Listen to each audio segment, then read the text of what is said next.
Everybody, welcome to Medicosin. This is a top 10 series where we describe one particular drug and 10 interesting facts about it every day. The drug we've chosen for today is Digoxin, which is on request by a viewer. So keep putting in those messages so we can do the drugs that you like to see. The first we'd like to talk about the mechanism of action of Digoxin. Digoxin is actually a cardiac glycoside which acts by inhibiting the sodium-potassium ATPase inhibitor in the cardiac myocyte. The normal job of the sodium-potassium ATPase inhibitor is to throw out sodium and bring in potassium. So when we inhibit this pump, it is going to bring about an increased sodium concentration because the cardiac myocyte cannot throw it out. So the sodium concentration increases, which inhibits another pump. Now, which pump is that? It's the sodium-calcium pump, which throws out calcium from the cell by taking in sodium. Now it's simple. If there's too much sodium inside your cell, this pump wouldn't want to take in more sodium. It would not want to take in more sodium because there'll be too much sodium inside. Hence, the calcium is not excreted, which causes an increased calcium concentration within your cardiac myocyte. This increased calcium concentration inside your cardiac myocyte causes muscle contraction to increase, which is responsible for the increased contractility of the cardiac muscles. That's the mechanism of action. Number 2, we'd like to talk about its pharmacokinetics and the routes of administration. So the half-life is about 2 days. The time required to digitalize it is about 1 week. And the therapeutic dose is 0.8 to 2. Beyond a concentration of 2 nanogram per ml, it is toxic. It can be given orally or intravenously. It cannot be given by these routes as the absorption is not reliable. And a good preparation is Lanoxil, which has got a good bioavailability. Number 3, we like to talk about its adverse effects. And the major adverse effects we're talking about here are the cardiac adverse effects. Because it shortens the refractory period of the ventricles, it enhances the Purkinje fiber automaticity, which brings about conditions like premature contractions and ectopic foci. This results in something called pulsus bigeminis, in which there are 2 pulses followed by a gap. Another feature of digoxin toxicity is decreased conduction at the AV node, thus it can cause an AV nodal block. Number 4, we'd like to look at its effect on the chemoreceptor trigger zone. It stimulates the chemoreceptor trigger zone, causing nausea and vomiting, which may be the earliest manifestation of its toxicity, and it can cause gynecomastia because it contains a steroid ring in its chemical structure. Number 5 is its relationship with potassium.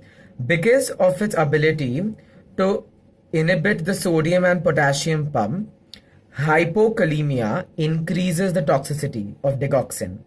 Hypokalemia increases digoxin toxicity, and digoxin itself may precipitate hyperkalemia as it brings about a inhibition of excretion of potassium.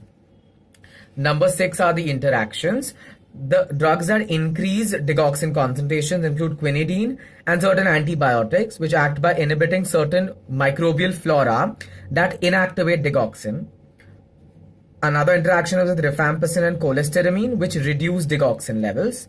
The pharmacodynamic interactions include AV nodal blockade by drugs like beta blockers or verapamil, and diuretics and IV calcium should be avoided as they can tamper with potassium levels. And we know hypokalemia precipitates digoxin toxicity.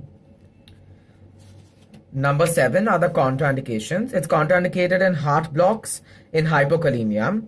This is because of the AV nodal blockade. This is because potassium itself increases reduced potassium increases the toxicity due to digoxin.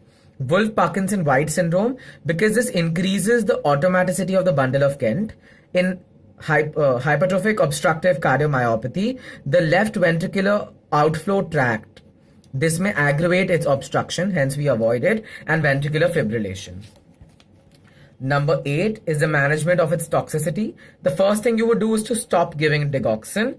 Next, you would estimate your potassium levels. Depending on how high or low they are, you would treat it appropriately with oral potassium or parenteral potassium if it's very severe. The antiarrhythmics of choice are the one class of antiarrhythmics, which include lignocaine and phenytoin, and which ones you should avoid include beta blockers, which are class 2 because of the AV nodal blockade, amiodarone from class 3, and verapamil from class 4.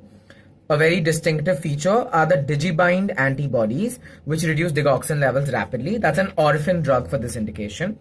Number 9 is its utility for heart failure. Because of its positive ionotropic action, it decreases the cardiac work, and there is no need to give a loading dose when administering digoxin for this purpose. You need to give a drug holiday in order to prevent toxicity, to decrease your toxicity because of digoxin, and which means only 5 days a week you would give digoxin, and generally you prefer to give this as a refractory drug, like when the heart failure is refractory to the first line treatment like ACE inhibitors, ARBs. The last function is in atrial fibrillation. Here it's of utility because it causes an AV nodal block, thus it slows down the ventricles. In this use, a loading dose is recommended. And with this, I would like to thank you and stay awesome. I'm AP Bakaldria, and sorry for such a long video, but I hope you liked it. Thank you.